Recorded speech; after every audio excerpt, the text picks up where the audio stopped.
Bismillahirrahmanirrahim. Assalamualaikum warahmatullahi wabarakatuh. Halo semuanya, balik lagi dengan saya Orikun Falak. Pada video kali ini kita bakal bahas tentang sebuah permainan tradisional yang ada di pesisir daerah Pak Kedai ataupun Teluk Pak Kedai yang berada di Kabupaten Kuburaya, Kalimantan Barat. Nah, jadi teman-teman, di video kali ini kita nggak cuma bahas tentang permainannya aja, tetapi kita bakal bahas juga apa sih nilai-nilai moral yang terdapat di dalam permainan tersebut. Ya, tapi sebelum kita membahas permainannya terlebih lanjut, gitu, saya mau jelasin tentang latar belakang dari daerah Pak Kedai ini yang berada di pesisir ataupun teluk. Karena daerah Pak Kedai ini adalah daerah yang termasuk terdiri dari pulau-pulau kecil gitu. Nah, jadi kira-kira gimana sih Pulau Pak Kedai ini bisa mempunyai permainan yang cukup terkenal gitu.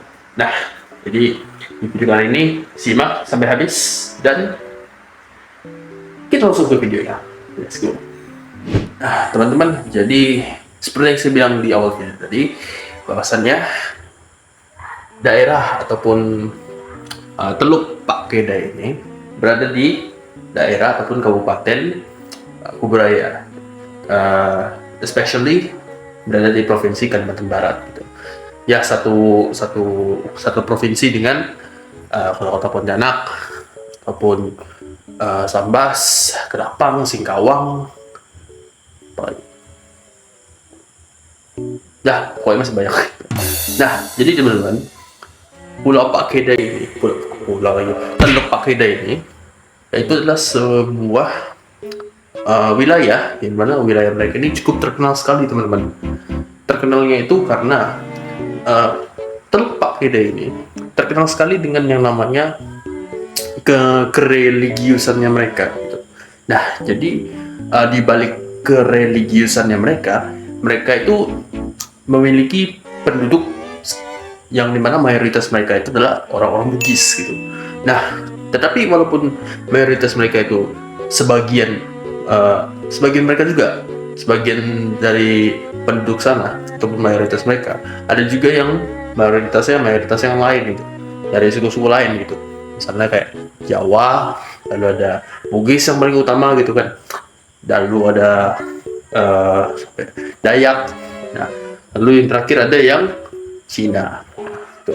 Jadi itu adalah salah satu background ataupun latar belakang dari pulau Teluk Pak Kedai ini yang berada di wilayah bukan wilayah sih, tapi lebih tepatnya di provinsi Kalimantan Barat gitu. Terlebih lagi di daerah Kabupaten Kuburaya. Gitu. Nah, selanjutnya kita akan bahas tentang salah satu permainan tradisional yang cukup terkenal gitu di wilayah Pak Kedai. Nah, kira-kira gimana? Kita akan masuk ke video selanjutnya. Let's go. Kita sudah masuk ke bagian paling seru. Enggak juga sih, tapi ya, jadi di sini adalah main topik kita, itu adalah permainan tradisional dari dari Teluk Pak Kedai. Nah, jadi Teluk Pak Kedai ini terkenal sekali dengan permainan tradisional mereka, yaitu salah satunya adalah Anjong Tapa. Anjong Tapa ini merupakan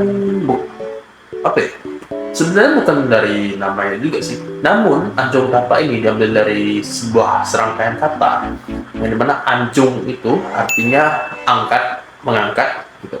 Nah, sementara tapah ini bukan kata sebenarnya, melainkan tapah ini adalah jenis ikan, nama ikan.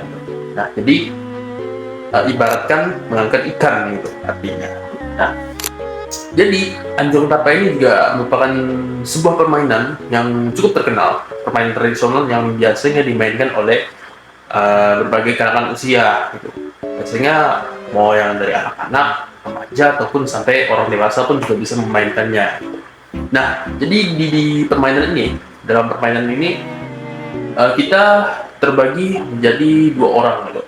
Nah, dua orang ini biasanya disebut dengan penganjong ataupun yang mengangkat, dan juga yang dianjong, berarti yang diangkat.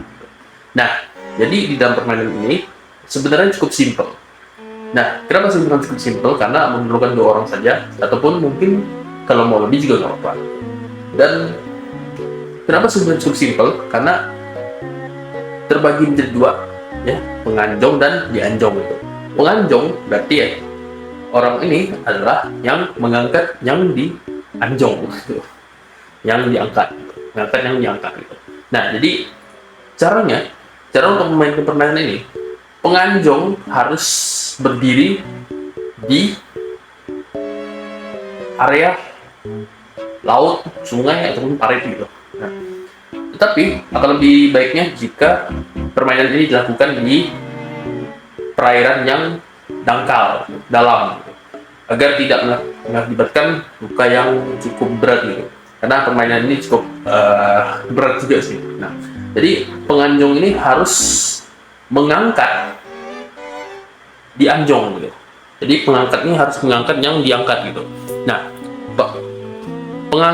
penganjong ini biasanya kita sebut atau dengan apa ya, penopang gitu ya. Nah, yang dianjong itu harus menaiki bahu dari si penganjong gitu, ataupun si penopang gitu, agar si dianjong ini ataupun pemain yang ingin melakukan apa ya, seperti mereka menaiki bahu yang penganjong, agar mereka bisa melakukan lompatan seperti ibaratkannya ikan tapah gitu. Nah, jadi maka dari itu media yang dipilih dari permainan tradisional ini, seperti yang saya bilang barusan, bahwasannya permainan ini harus dilakukan di area sungai ataupun parit yang cukup dangkal ataupun dalam gitu, sehingga tidak mengakibatkan luka yang cukup fatal. Karena pemain yang di posisinya sebagai dianjong ataupun diangkat itu harus melakukan lompatan, ibaratkan sebuah ikan tapah ketika mengayunkan ataupun menggoyangkan ekornya gitu. Jadi dianjong ini sebagai ikan tapahnya. Kurang lebih permainannya seperti itu, teman-teman. Nah, kalau gitu langsung saja kita ke video selanjutnya sebagai penutup video dari pembahasan permainan tradisional untuk pakai ini. Oke, let's go. Sebelum kita masuk ke dalam pembagian penutupnya, saya mau ngejelasin apa sih nilai-nilai moral yang dapat kita terima itu dari permainan anjong tapah ini. Nah, jadi di permainan ini ya cukup mengajarkan kita bagaimana cara kita bisa melestarikan budaya-budaya dari Teluk Pakadai di Provinsi Kalimantan Barat, especially di daerah Kabupaten Kuburaya. Nah, jadi hal yang saya dapat simpulkan bahwasannya permainan ini dapat memberikan kita sebuah nilai kesosialisasian, atau juga bisa memberikan kita sebuah nilai-nilai moral yang dimana sebenarnya mungkin di beberapa game-game saat ini ataupun permainan-permainan modern saat ini juga bisa memberikan kita nilai-nilai positif ataupun nilai-nilai sosial. Tapi nggak ada salahnya kalau kita bisa memberikan ataupun membawakan permainan-permainan tradisional ini, sekaligus kita memperkenalkan permainan tradisional ini ke generasi-generasi yang akan datang. Jadi itu saja video tentang pembahasan anjong tapah ini. Semoga video ini bermanfaat dan cukup menghibur. Saya pamit undur diri. Oke? Mohon maaf apabila saya ada kesalahan sepanjang video. Oke, terima kasih. Assalamualaikum warahmatullahi wabarakatuh. That's the video. Peace out.